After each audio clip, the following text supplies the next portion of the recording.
Es Áureo, le recordarán, el primer castellano y leonés que se puso la vacuna lo hizo en su residencia, en Cebico de la Torre. Hoy les podemos confirmar que los 3.945 mayores institucionalizados recibirán la tercera dosis a partir del jueves en sus centros. Para Áureo, otro pinchazo no es ni mucho menos ningún problema.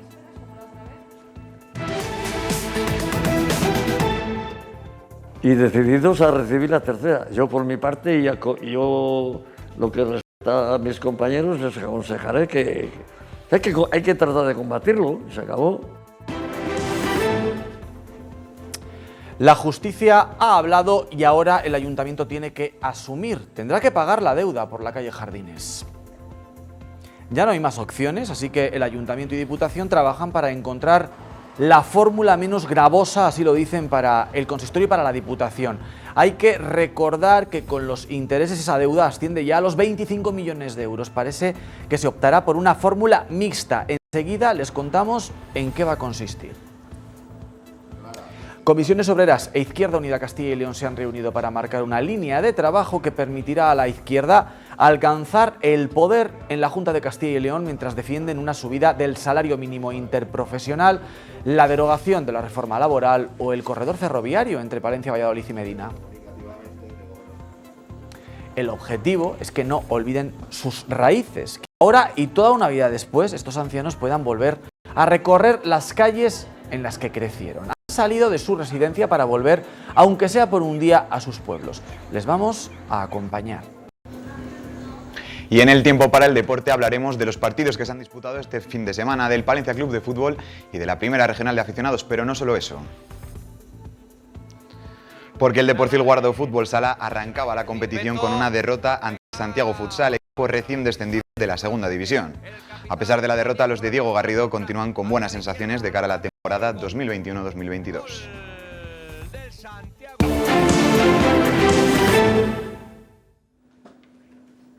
Es la deuda que actualmente tiene contraída el Ayuntamiento de la capital con la Diputación de Palencia. Ronda los 25 millones de euros y tiene su origen en el incumplimiento del acuerdo de la calle Jardines, una donación de terrenos al consistorio con unas contraprestaciones que nunca se cumplieron con la Diputación. Una deuda que crece cada día a razón de 2.500 euros en concepto de intereses. Bueno, pues el Ayuntamiento tendrá que pagar, no hay más opciones. Ya se lo dijo un informe que se pidió al Consejo Consultivo, así quedó plasmado en una sentencia del Tribunal Superior de Justicia de Castilla y León y así ha quedado patente por tercera vez tras la no admisión de un recurso a esta sentencia comunicada ayer mismo por el Supremo. La deuda ahora es, pues, ¿cómo hay que pagarla? Pues hay que alcanzar un acuerdo técnico, en eso se trabaja, que podría pasar por una fórmula mixta. Recogemos hoy las versiones de las partes implicadas para que ustedes se hagan una idea de cómo está este espinoso asunto. El ayuntamiento asume que la justicia no les ha dado la razón y que finalmente tendrán que pagar, algo que en realidad tampoco les ha pillado por sorpresa. Nosotros hemos estado estos meses trabajando pues, con la hipótesis de que había pocas probabilidades de que fuese admitido el recurso y, lógicamente, pues por desgracia sí ha sido, ¿no? El Ayuntamiento de la capital aboga por una fórmula mixta, es decir, pagar una parte en efectivo. Esa combinación, como ya hemos dicho, de que haya una parte en dinero y que para el Ayuntamiento de Palencia pues, le permita hacer frente. Y otra parte cediendo terrenos a la Diputación. El Ayuntamiento de Palencia tiene un patrimonio municipal del suelo, tiene unos solares que además hemos ido adquiriendo también como consecuencia del cumplimiento de las sentencias del sector 8 y ese patrimonio municipal, así como ese capital que nosotros tenemos, pues lógicamente lo vamos a utilizar para hacer frente al pago de la sentencia. Son conscientes de que la deuda tardará años en poder pagarse. Desde luego es algo que el ayuntamiento pues, va a tardar unos años en amortizar ese pago de la deuda. Y que supondrá algún que otro esfuerzo. Que no nos condicione en exceso, ¿no? pero lógicamente va a requerir un esfuerzo por parte del Ayuntamiento de Palencia a cumplir y no nos queda otra que hacerlo.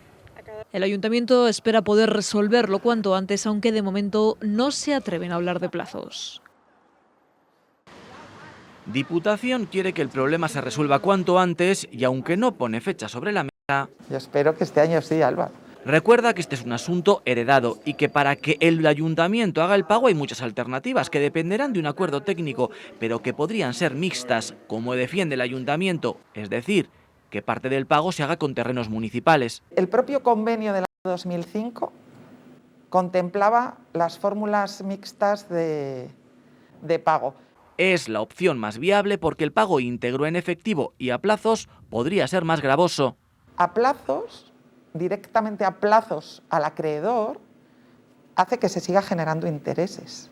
Y ese es precisamente el objetivo, tan ideal como complicado, que la solución sea lo menos gravosa, no solo para los vecinos de Palencia Capital, sino también para los de la provincia. Y yo creo que vamos a llegar a una solución que permita cumplir y que sea lo menos gravosa para los palentinos. Y cuando hablo de palentinos, hablo de la provincia, porque también ese patrimonio era de la provincia. Estoy hablando de la provincia y estoy hablando de la capital. Ángeles Armisen, pese a todo, matiza. Yo creo que esto no es un tema de razones ni de algunas personas que intentan plantearlo como es que la Diputación quiere cobrar o el Ayuntamiento quiere cobrar. En su momento las dos instituciones llegaron a un acuerdo y sin duda yo creo que hay que cumplir. No es una cuestión de razones, pero la justicia se la ha dado a la Diputación, que es quien tendrá que cobrar. Bueno, y Ganimos Palencia exige un plan de vivienda para la ciudad de Palencia y seguimos con la crónica municipal. La formación lamenta que el equipo de gobierno no tenga intención alguna de diseñarlo, lo que significa que no es consciente del problema que hay en Palencia. En la ciudad se paga de media para alquilar una vivienda unos 480 euros, lo que consideran un precio desorbitado y más teniendo en cuenta que las ayudas de extrema necesidad nunca llegan a cubrir esa cantidad y por lo tanto hay familias incapaces de pagar esas rentas. Bueno, y al margen de los asuntos vinculados a la ciudad, hoy hay otras noticias destacadas. Hablamos lógicamente de la pandemia y de sus consecuencias.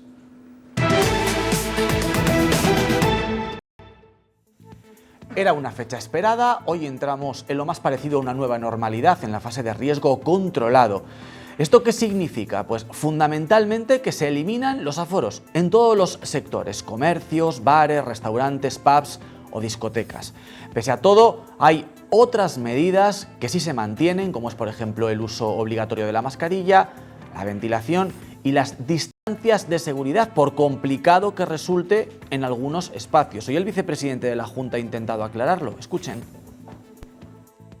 Hay sitios de interior en los cuales el aforo es incompatible con la distancia, pero sigue primando la distancia, porque primero es una norma estatal, segundo sigue siendo obligatorio. Por tanto, sigue siendo obligatorio el mantenimiento de la distancia. Así que es verdad que existe esa contradicción, pero en caso de contradicción hay que resolverlo siempre a favor de la distancia. Lo cierto es que en las calles las diferencias con respecto a ayer casi ni se aprecian. Tampoco hay muchas variaciones en las estadísticas, que siguen siendo positivas, aunque hoy se registre un ligero incremento. Hoy la Junta notifica 18 nuevos positivos, es la cifra más alta, eso sí, en muchos días. No hay que lamentar víctimas mortales, siguen siendo 503 en el hospital y esa es la buena noticia. Las altas alcanzan las 2.547, se han notificado 9 brotes activos con 50 casos asociados. Y estos que ven son los indicadores, se los mostramos cada día. La incidencia 14 días por cada 100.000 habitantes se encuentra en los 77 casos, ha subido ligeramente y también a 7 días esa incidencia crece hasta los 31 en 10 puntos. Casi el 4% de las pruebas diagnósticas que se realizan son positivas. La UCI del Hospital de Palencia se mantiene al 10% con 2 pacientes y la ocupación en planta al 1,83 pacientes. Al 1,83%. Hay 7 pacientes ingresados en la 11ª planta del Hospital Río Carrión. Bueno, y esta semana la comunidad recibirá unas 71.000 vacunas. Todas las dosis que van a llegar a Castilla y León serán de la farmacéutica Pfizer y 5.850 serán para la provincia de Palencia. Por cierto, que esta tarde, Campos Góticos, durante esta tarde se han recibido las segundas dosis y han puesto las segundas dosis para los nacidos en los años 2000 y 2003. Precisamente los sanitarios encargados de la vacunación, así como todos los voluntarios y profesionales que han formado un amplio dispositivo puesto en marcha en esas instalaciones, como policías, bomberos. Esta tarde van a ser homenajeados por ser grandes protagonistas en la lucha contra la pandemia. Una placa que se va a instalar en esas instalaciones que están viendo en Campos Góticos por parte del Ayuntamiento de Palencia. Se colocan hoy en el último día de vacunación. Mañana el desmantelamiento comenzará en Campos Góticos y en breve esas imágenes no se volverán a repetir. Volverá a ser Campos Góticos una instalación deportiva como lo era antes. Y este jueves está previsto que en Castilla y León se comience a administrar la tercera dosis a los residentes de los centros de mayores. Son 3.953 en la provincia de Palencia. De nuevo, estas instalaciones serán lugares de vacunación contra el COVID. Aureo, la primera persona en la comunidad en recibir una dosis, asegura que hará todo lo que haga falta para volver a la normalidad. Vamos, que está dispuesto a ponerse ese tercer pinchazo. Sí, Aureo fue el primer castellano y leonés en recibir una vacuna contra la COVID-19 y desde ese momento nos animó a seguir su senda, a seguir su ejemplo. Por eso ahora recibe de muy buen grado el tener que recibir una tercera dosis. Todo lo que haga falta, asegura, para recuperar esa ansiada normalidad, esa que poco a poco ha recuperado una vez que recibió la pauta completa. Aureo, con el buen humor y la amabilidad que le caracteriza, asegura que volverá a poner el brazo las veces que haga falta. Cuando nos vacunaron por primera vez y ya se consideraba que se contenía algo, encantado. Y cuando la segunda, encantado. A ver, duro con ello. Y decididos a recibir la tercera. Yo por mi parte, y yo lo que respecta a mis compañeros, les aconsejaré que hay que tratar de combatirlo, y se acabó. A partir de mañana ya no se podrá cazar el lobo en toda España. Hoy el Boletín Oficial del Estado publica su inclusión en la lista de especies silvestres en régimen de protección especial en todo el país y deja de ser especie cinegética al norte del Duero. Aún así, la orden del Ministerio de Transición Ecológica permitirá la captura de ejemplares siempre que no exista otra solución satisfactoria para su control y se justifique por parte de las autonomías. Bueno, la Junta prepara ya el recurso para tratar de impedir que la orden entre en vigor. A estas horas, en una reunión con las comunidades limítrofes, se trabaja en una postura común. 11 comunidades se habían opuesto a esta decisión del Gobierno, entre ellas Castilla y León, criticada también por el propio ministro de Agricultura. Es un triunfo para las organizaciones ecologistas.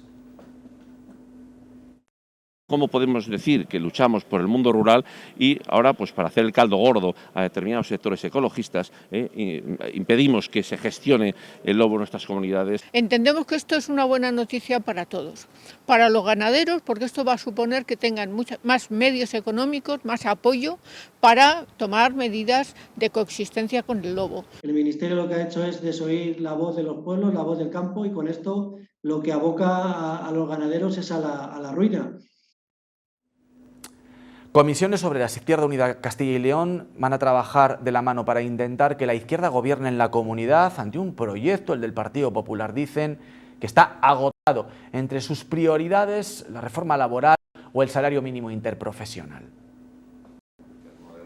Izquierda Unida y Comisiones Obreras engrasan la maquinaria para que, de cara a las próximas elecciones, haya un cambio real en el gobierno de la Junta de Castilla y León. Un proyecto paralizante, ¿no?, de un Partido Popular sostenido por Ciudadanos en la última legislatura, pero que es un proyecto acabado. Van a seguir peleando por la subida del salario mínimo interprofesional. Se está demostrando que la subida del salario mínimo interprofesional de estos 4 últimos años no han lastrado el empleo. Van a centrar su objetivo en acabar con la reforma laboral, a la que consideran tan dañina para los trabajadores. Es lo que en estos momentos está, digamos, en juego y es lo que va a marcar el futuro, ¿no? Y por lo tanto la reforma laboral debe revertirse. Para Izquierda Unida y Comisiones Obreras es fundamental vertebrar el territorio a través del tren y por eso el 24 de octubre se ha convocado una manifestación en Madrid para defender este medio de transporte. Una manifestación que será extensible a todos los municipios que quieran sumarse y que servirá para insistir en la importancia del cordón ferroviario que une Palencia, Valladolid y Medina. Podría mejorar la vida de mucha gente, podría hacer que mucha gente utilizara el tren, que proponía para Palencia una segunda parada en la zona del campus universitario, la mejora de la estación con un acceso por la otra parte de la vía, ¿no?, y un incremento de las frecuencias para que gente que utiliza el transporte privado pudiera utilizar el transporte público Un sistema justo de pensiones que garantice la calidad de vida de nuestros mayores será también otro de sus objetivos. 20 policías nacionales se incorporarán a la comisaría de Palencia para reforzar la plantilla. Son en total 17 hombres y 3 mujeres y la mayoría prestará servicio en la Brigada de Seguridad Ciudadana, reforzando con su presencia en la calle los operativos de prevención de la delincuencia. El resto reforzarán la Brigada Judicial con el fin de agilizar la tramitación de denuncias. Bueno, se lo contábamos al inicio, era una de nuestras imágenes de portada. Han vuelto a su lugar de origen. Los ancianos que ahora viven en la residencia de la tercera actividad de la Fundación Santa María la Real en Aguilar de Campo han podido volver a sus pueblos, a ver las casas donde crecieron y sobre todo a recordar sus orígenes, y nosotros hemos sido testigos de ello. Han pasado muchos meses viendo pasar la vida a través del cristal, han tenido mucho tiempo para recordar, pero lo mejor para no olvidar es volver a su lugar de origen, y eso es precisamente lo que han hecho estos ancianos de la mano de la Fundación Santa María la Real. La idea era salir con trabajadores y residentes a sus pueblos de origen y que allí pudiesen de nuevo poder contactar con sus familiares, con sus vecinos, con sus costumbres, con la casa donde nacieron, con el puesto de legumbres donde iban a comprar. Tienes pocos ojos para ver tanto. Han vuelto a recorrer las calles por las que corrieron, esas calles que les vieron nacer.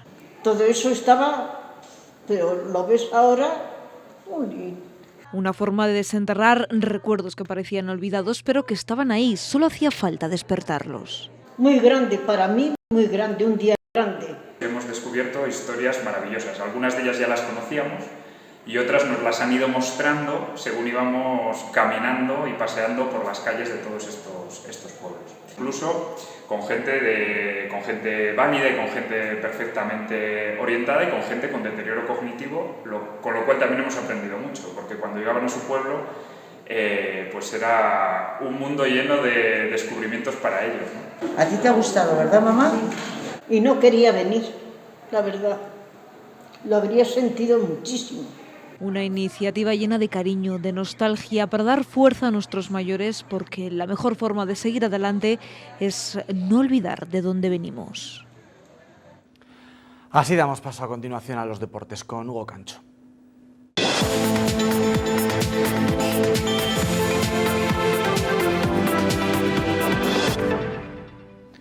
Comenzamos el tiempo para el deporte hablando del Deporcil Guardo Fútbol Sala, porque el pasado fin de semana han comenzado la Liga. Lo han hecho contra el Santiago Futsal, contra quien perdían, pero aún así mantienen las buenas sensaciones.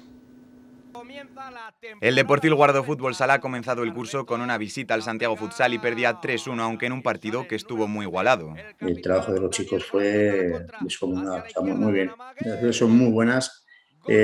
Bueno, quizás nos acompaña un poco la mala suerte, porque bueno, hicieron un partido muy serio, muy bueno, 3 palos, las paradas que hizo el portero de Santiago. Un equipo recién descendido de la segunda división que no se lo puso fácil a los de Diego Garrido. Es una dificultad añadida, también vamos a hablar al principio, quizás contra los equipos más punteros del grupo nuestro. Cuentan además con muchas caras nuevas para esta temporada, entre ellos Kiki, el cierre que se unía al equipo la pasada semana. Lo que se ha traído es para mejorar bastante la plantilla que teníamos ya. Pues lo que tenemos es muy bueno, pues lo que ha venido también pues ayuda a mejorar lo que teníamos. Por las obras en la Bombonera, los jugadores entrenan y disputan sus partidos como locales en el Polideportivo de Saldaña hasta nuevo aviso. Hasta mediados últimos de octubre. Ojalá sea para esa fecha. La verdad es que no van mal las obras. Pero para que los socios puedan disfrutar de su equipo, el club pondrá a su disposición autobuses a Saldaña. El Deporcil Guardo Fútbol Sala recibirá al Segosala el próximo sábado a las 6. Y continuamos hablando de fútbol, porque el Palencia Club de Fútbol perdía contra el Mirandés B con un gol de penalti en los últimos minutos del encuentro, y en la primera regional de aficionados, malos resultados en general para los equipos palentinos, excepto para el Palencia Cristo Atlético B, que conseguía la victoria en el derbi contra Villamuriel. Dolorosa derrota del Palencia Club de Fútbol de tercera división ante el Mirandés B. A domicilio 1-0 cayeron los morados en tierras burgalesas con un gol del equipo local en el minuto 92 de penalti. Anotó Eric. Fue un partido de pocas ocasiones, con mucha pelea y en el que dejaron escapar un punto en la recta final. Los de Pechu recibirán al Real Ávila en los campos de la Amistad el domingo a las 5 de la tarde. Y en la primera regional, el Palencia Cristo Atlético B ganó 2-3 al Villamuriel. Los terrateños se adelantaron de hecho en 2 ocasiones, pero los de Carlos Dollague lograron sobreponerse para culminar la remontada en el minuto 72. El Becerril empató con el Salas, en el que fue su regreso a la primera regional. Pese a que los terracampinos se adelantaron, finalmente encajaron el tanto definitivo que les lleva a sumar su primer punto. Y hasta aquí el tiempo para el deporte por hoy. Bueno, a continuación vamos con la previsión del tiempo para la jornada de mañana, marcada en general por la estabilidad. No lloverá, excepto en las zonas más altas de la montaña palentina. Lo vemos.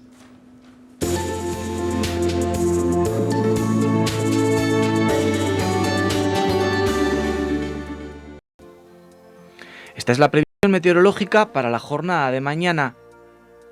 Cielos con intervalos de nubes medias y altas en la montaña palentina, con máximas que no superarán los 20 grados centígrados, 6 de madrugada. No se descartan algunas precipitaciones en las zonas más altas en municipios como Barruelo o Brañosera. Serán en todo caso débiles. Ese riesgo de lluvia se disipa a medida que nos desplazamos hacia el sur. Pocas lluvias en la zona de la Vega de Saldaña. Cielos más cubiertos en la zona centro y sin riesgo de precipitaciones en los municipios ubicados a orillas del río Pisuerga. En la zona de Villada y de Fuentes de Nava el mercurio oscilará entre los 20 y 21 de máxima y los 9 de mínima durante la madrugada. Cielos encapotados en el Alfoz y también en la zona sur. En principio aquí no habrá riesgo de precipitaciones ni de tormentas. Ese mismo panorama se repetirá en el Cerrato palentino. Las máximas alcanzarán en esta zona los 22 grados centígrados. En la capital, cielos cubiertos durante buena parte de la jornada, temperaturas muy similares a las de hoy. Y esta que ven es la previsión para los próximos días. De cara al viernes y al sábado podría llover. Las temperaturas descienden levemente. Los atractivos turísticos de la provincia les esperan con sus puertas abiertas y todas las medidas de seguridad vigentes. Descubra la Villa Romana La Olmeda y su Museo de Saldaña, buques insignia del turismo. Conozca cómo era la vida en esta impresionante casa del Bajo Imperio Romano. Navegue por el Canal de Castilla en los diferentes barcos habilitados para tal fin. Conozca la historia de la vía fluvial, remonte una esclusa, conozca los entornos verdes de un canal que en ocasiones discurre paralelo al Camino de Santiago. Reserve su plaza para cumplir con las medidas COVID. La Cueva de los Franceses abre al público de jueves a domingo para grupos reducidos de 5 personas. Una formación natural que nace como fruto de la acción del agua durante siglos. Se encuentra entre Cobalagua y el Páramo de la Lora. Así nos vamos, no hay tiempo para más. Ya saben que regresamos mañana para contarles lo que pasa en Palencia y provincia en los horarios habituales, a las 2 y a las 8. Que pasen muy buena noche y que sean felices. Adiós.